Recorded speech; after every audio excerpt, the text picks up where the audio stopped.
Hi, నేను మీ బట్ట శివన్న. తెలంగాణ ప్రజలందరికీ నమస్కారం. ఎస్ మీడియా ద్వారా ఇవాళ ఈనాడు సాక్షి దినపత్రికకు సంబంధించిన మెయిన్ వార్తలను మీకు నిజమైన జర్నలిజాన్ని అందించే ఉద్దేశంతో వార్త వాటి సారాంశాలు ఏ విధంగా వార్తలు రాసిన విషయాన్ని మీకు తెలియజేయాలనుకుంటున్నా. దయచేసి ఎస్ మీడియాను సబ్స్క్రైబ్ చేయండి, షేర్ చేయండి. అదేవిధంగా మీ ప్రాంతంలో ఉన్న సమస్యలను కామెంట్ల రూపంలో తెలియజేయండి. 100% పేదోడి పక్షంగా ఉంటుంది. ఎస్ మీడియా అంటేనే పేదోడి దోశ, ఎస్ మీడియా భరోసా. అదేవిధంగా తెలంగాణలో ఏదైతే బహుజన రాజ్యం కోసం పాటుపడిన మహనీయులందరి ఆశా సాధన కోసమే ఈ ఎస్ మీడియాను స్థాపించడం జరిగింది. మిత్రులారా, దయచేసి సబ్స్క్రైబ్ చేయండి. నమ్మి గెలిపిస్తే నమ్మక ద్రోహం. కాలం కలిసి వచ్చి గెలిచినంత మాత్రాన కారం జనములు కాలేరు. కొలువులో పండుగలో బీఆర్ఎస్ పై సీఎం రేవంత్ రెడ్డి ధ్వజం. 10 ఏళ్లలో ఒక్క ఉద్యోగం కూడా భర్తీ చేయని బీఆర్ఎస్ వారి కుటుంబ సభ్యుల ఉద్యోగాలు మాత్రమే ఆలోచించారు. మా ప్రభుత్వం 19 నెలల్లో 562 గ్రూప్ ఉద్యోగాలు భర్తీ. గ్రూప్ 1 ఉద్యోగాలు సాధించిన అభ్యర్థులకు నియామక పత్రం అందజేత. తల్లిదండ్రులను విస్మరిస్తే జీతం కోసి వారికి ఇస్తామని హెచ్చరిక. తెలంగాణ మేధాశక్తికి ప్రపంచానికి చాటుదాం బట్టి విక్రమార్క. గ్రూప్ 1 టాపర్ లక్ష్మీ దీపికకు నియామపత్రం అందజేస్తున్న రేవంత్ రెడ్డి. చిత్రంలో డిప్యూటీ బట్టి విక్రమార్క, అదేవిధంగా మంత్రి పొంగులేటి పొన్నం ప్రభాకర్ ఉన్నారు. ఏదైతే గ్రూప్ 1 ఉద్యోగాలకు సంబంధించిన భర్తీకి సంబంధించిన నిన్న శిల్పకళ వేదికగా వాళ్ళకు నియామక పత్రాలు అందజేయడం జరిగింది. రేవంత్ రెడ్డి ఏమంటుండంటే 10 ఏళ్లలో 2011లో ఒకసారి ఉద్యోగాలు ఇస్తే అది 2018కి నియామకాలు జరిగినాయి. అదేవిధంగా మేము వచ్చి 19 నెలలు అవుతుంది. 19 నెలల్లో 562 ఉద్యోగాలు వేసినాం. అదేవిధంగా ఎవరైతే తల్లిదండ్రులను విస్మరిస్తారో వాళ్ళ జీతాల నుంచి 10% కోత పెట్టి తల్లిదండ్రులకు ఇస్తామని చెప్పి హెచ్చరించడం జరిగింది. దానికోసం ఒక చట్టం కూడా చేస్తానని ఈ యొక్క వార్త యొక్క సారాంశం. అదేవిధంగా రేవంత్ రెడ్డి గారు మరొకసారి అంటున్నాం, నువ్వు 19 నెలల్లో 560 ఉద్యోగాలు వేసిన అన్నావు కదా. గతంలో ఏదైతే యూత్ డిక్లరేషన్ భాగంగా నువ్వు ఏదైతే హామీలు ఇచ్చినావో ఆ హామీలన్నింటినీ నెరవేర్చండి. అదేవిధంగా జాబ్ క్యాలెండర్ను రిలీజ్ చేయాల్సిన అవసరం ఉంది. లేకపోతే వాతావరణం ఇంకా మారుతుంది. కేసీఆర్ను నిరుద్యోగులే గద్దెదించాలనే విషయాన్ని మళ్ళీ ఒకసారి గుర్తు చేస్తున్న ఎస్ మీడియా ద్వారా. మరో వార్తకు పోదాం. తమిళనాడులో ఘోరం. ప్రచారంలో భాగంగా తోకిసలాట. 38 మంది మృతి, 25 మంది విషమం, 45 మందికి గాయాలు. మృతులలో 8 మంది పిల్లలు, 16 మంది మహిళలు. కర్నూలులో విషాదం. మృతుల సంఖ్య పెరిగే అవకాశం. అర్ధరాత్రికి ఘటనా స్థలానికి సీఎం స్టాలిన్. బాధితులను పరామర్శ. అయితే ఇది తమిళనాడుకు సంబంధించిన వార్త. దీనిలో సినిమా నటుడు విజయ్ గారు నిన్న ఒక కరూరు ప్రాంతంలో ఒక ర్యాలీ నిర్వహించడం. ఆ ర్యాలీలో 38 మందికి ఈ తోకిసలాట జరగడం వల్ల 38 మంది చనిపోవడం జరిగింది. అదేవిధంగా కొంతమందికి గాయాలైనవి. 25 మందికి పరిస్థితి, మరో ఇంకా 45 మంది గాయాలైనవి. దీన్ని రాష్ట్ర ముఖ్యమంత్రి స్టాలిన్ వచ్చి పరామర్శించాడు. ఇంకోటి ఏంటంటే జనాలు తెలుసుకోవాల్సిన అవసరం ఏంటంటే సినిమా వాళ్ళైనా రాజకీయ నాయకులైనా ఎవరైనా సరే ఏదో ఒక రోజు కలుస్తాం. ఒకేసారి పోయి తోకిసలాట పోయి ప్రాణాలు పోట్టుకోవాల్సిన అవసరం లేదని విషయాన్ని మీ అందరికీ తెలియజేస్తున్నా. ప్రజలారా, తెలంగాణలో కాదు, ఆంధ్రాలో కాదు, దేశంలో, తమిళనాడులో కాదు, దేశంలో ఎక్కడైనా ఏ ప్రాంతంలో అయినా ఓ సినిమా నటుడో లేదో రాజకీయ నాయకుడు వస్తే ఎక్కువ మీద పడిపోవాల్సిన అవసరం లేదు. వాళ్ళ అవసరాలు మన అవసరం వాళ్ళకు ఉంటుంది. 100% ప్రతి ఒక్కరిని కలుస్తారు. దయచేసి అప్పటిదాకా వేచి చూడాల్సిన అవసరం ఉంది. ప్రాణాల మీద తెచ్చుకోవద్దు. మరో వార్త. భయపెట్టిన మూసి. భారీ వర్షాలకు హైదరాబాద్లో పోటెత్తిన వరద. ఉస్మాన్ సాగర్, హిమాయత్ సాగర్ గేట్లు ఎత్తడంతో ఉగ్రరూపం. నీట మునిగిన పరివాహక ప్రాంతాలు. ఎంజీబీఎస్ మూతివేత. లో లెవెల్ వంతెనలు క్లోజు. వాహనాలు దారి మళ్లింపు. వేలాది మంది ప్రజలు సురక్షిత ప్రాంతాలకు తరలింపు. వరద పరిస్థితిపై ముఖ్యమంత్రి రేవంత్ రెడ్డి సమీక్ష. శనివారం సాయంత్రానికి తగ్గిన వరద ఉధృతి. మందిర ఉగ్రరూపం. కొట్టుకుపోయిన 7 పాయల గుడి ప్రసాదం కౌంటర్ అంట. ఇగో ఇక్కడ అయితే మనం హైదరాబాద్ నగరంలో మొన్న కురిసిన వర్షానికి మనం నిన్న చెప్పినట్టే ఏదైతే హిమాయత్ సాగర్, హుస్సేన్ సాగర్ గేట్లు ఎత్తడంతో ఉగ్రరూపంగా వాటర్ పోతుందంట. దయచేసి హైదరాబాద్ ప్రజలు అప్రమత్తంగా ఉండవలసిన అవసరం ఉంది. ఎందుకంటే నిన్ననే చెప్పారు ఇంకా 2 రోజులు అతి భారీ వర్షాలు ఉంటాయంట. 100% ఎక్కువ బయట తిరగకుండా ఇంట్లో ఉండడానికి ప్రయత్నం చేయండి. వర్షం వచ్చేటప్పుడు ముఖ్యంగా జాగ్రత్త వహించండి. తర్వాత మరో వార్తకు పోదాం. చలో, అసలైన వార్త వచ్చేసింది ఇప్పుడు. బీసీ రిజర్వేషన్ పెంపుపై అంత తొందర ఎందుకు? రాష్ట్ర ప్రభుత్వాన్ని ప్రశ్నించిన హైకోర్టు. పంచాయతీరాజ్ చట్టానికి సవరణ చేయలేదు, రిజర్వేషన్ పెంచేందుకు అసెంబ్లీ తీర్మానం కానే లేదు. అయితే ఆ బిల్లును ఇంకా గవర్నర్ ఆమోదించలేదు. పెండింగ్లో ఉండగా జీవో ఎలా జారీ చేస్తారు? ఈ దశలో 42% బీసీ రిజర్వేషన్లు సమర్థించలేదు. ఇంకెప్పుడు ఎలాంటి స్టే ఇవ్వలేం. ఇరువైపుల పూర్తి వాదనలను విని తీర్పు వెల్లడిస్తాం. ఎన్నికల నోటిఫికేషన్ వచ్చినా విచారణ చేస్తాం. చట్టం ప్రకారం తీర్పు మేరకే రిజర్వేషన్ అమలు. ప్రతివాదాలకు నోటీసులు జారీ. తదుపరి విచారణ ఈ నెల 8కి. స్థానిక సంస్థల ఎన్నికలలో బీసీ రిజర్వేషన్ పెంపుపై అంత తొందర ఎందుకని సర్కారు హైకోర్టును ప్రశ్నించింది.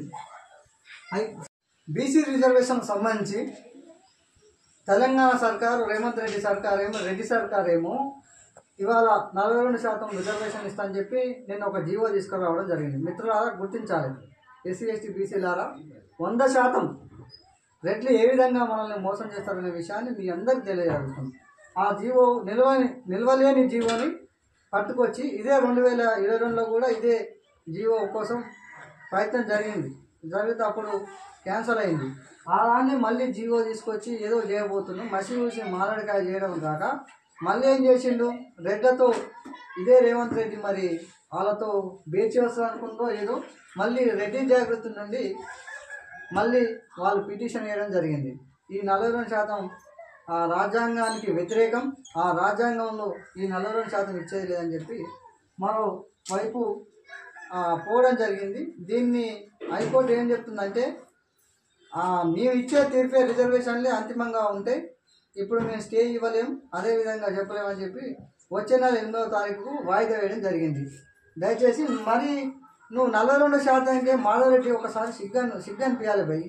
మీకు 42%కే ఇవాళ ఎస్సీ ఎస్టీ బీసీల మీద 56% రిజర్వేషన్ 67% రిజర్వేషన్ పోతుందని చెప్పి మీరు కోర్టుకోవడం బాగానే ఉంది.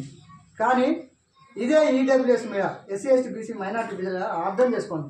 ఈడబ్ల్యూఎస్ మీద వాళ్ళు నిండా 6-7% లేని వాళ్ళు 6-7% లేని వాళ్ళు ఇవాళ 10% రిజర్వేషన్ పొందుతారు. సరే, ఈడబ్ల్యూఎస్ అంటే ఏంటి? వీకర్ సెక్షన్ అన్నారు, ఎకనామికల్ వీకర్ సెక్షన్ అంటారు. మరి ఎకనామికల్ వీకర్ సెక్షన్ అంటే ఎస్సీ ఎస్టీ బీసీలకేమో బిలో పావర్టీ కింద ఏదైనా పథకాలు రావాలంటే 1,00,000 తక్కువగా ఉండాలని చెప్తారు. మరి ఇదే ఈడబ్ల్యూఎస్ కోటాలో 8 లక్షల కన్నా తక్కువగా ఉండాలని అంటే అర్థమైంది. 8 లక్షలు ఉన్నోడు పేదోడైనా ఎస్సీ ఎస్టీ బీసీలకు ఏమో 1,00,000 ఉన్నోడికి ఏమో పథకాలు ఇస్తారు. ఇప్పుడు ఈ ఈడబ్ల్యూఎస్ కింద 8 లక్షల రూపాయలు సంవత్సరం ఆదాయం ఉంటే మరి ఆడు పేదోడు ఎట్లా అవుతాడు? వీళ్ళకు కూడా నిజంగా ఈడబ్ల్యూఎస్లో నిజంగా పేదలకు న్యాయం జరగవలసింది. కానీ ఈడబ్ల్యూఎస్లో కూడా 1,00,000 ఆదాయం లోపు ఉన్న వాళ్ళకే కదా ఇవ్వాల్సింది, న్యాయం జరగవలసింది, వాళ్ళకే కదా నువ్వు రిజర్వేషన్ ఇవ్వాల్సింది. అది గుర్తుపెట్టుకోవాల్సిన అవసరం ఉంది. దీని మీద పోరాటం చేయాల్సిన అవసరం ఉంది. బీసీ మిత్రులారా అర్థం చేసుకోండి. ఈ 42% రిజర్వేషన్ రాజకీయ వాటా అంటున్నారు కానీ దీని మీద వెనకాల చాలా ఉంది. దీని సంగతి నేను చెప్పినా కదా, మరో వార్తను 100% చేస్తాం. 42 స్పెషల్గా చేయాల్సిన అవసరం ఉంది. జడ్పీ చైర్పర్సన్ రిజర్వేషన్ ఖరారు. ఆదివారం ఎస్సీ ఎస్టీకి అందే అవకాశం వెంటనే నోటిఫికేషన్. అదే చెప్పినాం కదా, జడ్పీకి సంబంధించిన రిజర్వేషన్లు నిన్న ఖరారైనవి. ఏ జిల్లాలో ఏ వార్త ఉందని చెప్పి మనం చెప్పే ప్రయత్నం చేద్దాం. ఏ రిజర్వేషను, ఎవరెవరు పోటీ చేయాలి, ఎవరెవరు జడ్పీ చైర్పర్సన్ అనేది ఈ వార్తలో సారాంశం. తప్పు చేస్తే ఉపేక్షించేదే లేదు. విధులలో చెడ్డ పేరు తెచ్చే వారిపై చర్యలు ఉంటాయి. సైబర్ నేరాలు, మత్తు పదార్థాలు కట్టడిపై దృష్టి పెడతా. శిక్షల శాతం పెంచేలా నేర దర్యాప్తు పటిష్టం చేస్తాం. సామాన్య సేవలు అందేలా కమ్యూనిటీ పోలీసింగ్పై ఫోకస్. నిన్న సాక్షితో ఇంటర్వ్యూలలో శివధర్ రెడ్డి చెప్పిన ఒక వార్త. అదేవిధంగా ఈ బదిలీలకు సంబంధించిన వార్త, మరో వార్త వచ్చింది. హోంశాఖ ప్రత్యేక కార్యదర్శిగా పిపి ఆనంద్, హైదరాబాద్ పోలీస్ కమిషనర్గా సజ్జనర్, ఆర్టీసీ ఎండీగా నాగిరెడ్డి, విజిలెన్స్ డీజీగా విజయ్ కుమార్, ఏసీబీ డీజీగా చారుసింహకు అదనపు బాధ్యతలు. 23 మంది ఐపీఎస్లకు స్థానచలనం, ఉత్తర్వులు జారీ. ఏదైతే అధికారుల బదిలీకి సంబంధించిన ఐఏఎస్లకు సంబంధించిన ఐపీఎస్లకు సంబంధించిన బదిలీలు నిన్న జరగడం జరిగింది. ఇవాళ మరో దినపత్రిక ఈనాడులో ఏ వార్తలు, ముఖ్యమైన వార్తలు వచ్చాయో ఒకసారి చూద్దాం. విజయ ప్రచార సభలో 38 మంది మృతి, తోకిసలాట, 6 మంది మహిళలు, 8 మంది చిన్నారులు, 50 మంది పైగా ఆసుపత్రులు. తమిళనాట ఘోర విషాదం. తోకిసలాటలో గాయపడిన చిన్నారి వద్ద రోధిస్తున్న బంధువు అంట. ఒకటి చెప్పినా ఎలాగ చెప్పినట్టే, ఎంత సినిమా అభిమానం ఉన్నా, ఎంత రాజకీయ నాయకుడైనా దయచేసి మనం కూడా అంత క్రౌడ్ ఉన్నప్పుడు పోవాల్సిన అవసరం లేదు. ఇలాంటి జరగడం దురదృష్టకరం. అదేవిధంగా మరో వార్త, తెలంగాణను పునర్నిర్మిద్దాం, ప్రపంచ నగరాలతో పోటీ పడేలా తీర్చిద్దాం, కొలువుల పండుగలో గ్రూప్ 1 విజేతలకు సీఎం రేవంత్ రెడ్డి దిశానిర్దేశం. తల్లిదండ్రులు నిర్లక్ష్యం చేస్తే వేతనాల్లో 10% కోత వేసేలా చట్టం తెస్తామని వెల్లడి. కొందరు కాలం కలిసొచ్చి గెలిచి కాలంజనంగా వ్యవహరించాలని ఒక వార్త. అది మనం ఎలా చెప్పినట్టే, ఎవరైతే గ్రూప్ 1 కానీ ఉద్యోగులు, ముఖ్యంగా ఉద్యోగులు ఎవరైనా తల్లిదండ్రులను విస్మరిస్తే, ఎవరైతే జీతాలు ఉంటే అందులో 10% కోత కోసి అంట తల్లిదండ్రులకు ఇచ్చే విధంగా ఒక చట్టం తెస్తామని చెప్పి దీని వార్త యొక్క సారాంశం. హోంశాఖ ముఖ్య కార్యదర్శిగా సిబి ఆనంద్, హైదరాబాద్ ప్రోటోకాల్గా సజ్జనర్, ఇంటెలిజెన్స్ చీఫ్గా విజయ్ కుమార్, శిఖా గోయల్కు విజిలెన్స్ బాధ్యతలు, ఏసీబీ డీజీగా చారుసింహ అంట. ఎలాగ చెప్పినట్టే మనం ఏదైతే ఐఏఎస్ ఐపీఎస్ల బదిలీ ఉందో వాటికి సంబంధించిన పదోన్నతులు, వాటికి సంబంధించిన వార్తలు. ఇంకొకటి, 5 లక్షం ఏడాదిలోనే సీఎం సమీక్షలో 15,000 కోట్లు పర్యాటక పెట్టుబడులు ఒప్పందాలు. ఇది నిన్న ఏదైతే ఉందో, నిన్న జరిగిన పర్యావరణ దినోత్సవ సందర్భంగా రేవంత్ రెడ్డి గారు చేసిన వ్యాఖ్యలు ఇవి. ఏమంటుండంటే 5 ఏళ్లలో చేయవలసిన అభివృద్ధి పెట్టుబడులు కూడా 1 సంవత్సరం తెచ్చినామని చెప్పి చెప్పడం జరిగింది. కొలువుల కోసం జపాన్, జర్మనీ, దక్షిణ కొరియాలు పిలుస్తున్నాయి. ఏటీసీల ప్రారంభ సభలో సీఎం రేవంత్ రెడ్డి అని ఒక వార్త.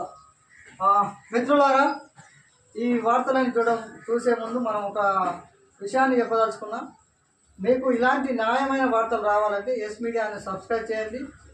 అదేవిధంగా ఏదైతే ఎస్సీ ఎస్టీ బీసీ రాజ్యాధికారంలోకి ఎలా రావాలి, బహుజనులు రాజ్యాధికారంలో ఎట్లా వస్తారు, కాంచీరామ్ ఉత్తరప్రదేశ్లో ఏ విధంగా ఎస్సీ ఎస్టీ బీసీలను రాజ్యంలో తీసుకొచ్చాడు, అదేవిధంగా అదే బాటను ములాయం సింగ్ యాదవ్, అదేవిధంగా తమిళనాడు సీఎం స్టాలిన్ ఏ విధంగా ఏ సిద్ధాంతాల మీద ఇవాళ రాజ్యంలోకి వచ్చారనే విషయాన్ని, అనేక అంశాలను మీకు తెలంగాణలో బహుజన రాజ్యాధికారం ఎట్లా వస్తుందనే విషయాన్ని తెలియాలంటే 100% నా ఛానల్ సబ్స్క్రైబ్ చేయండి, కామెంట్ చేయండి.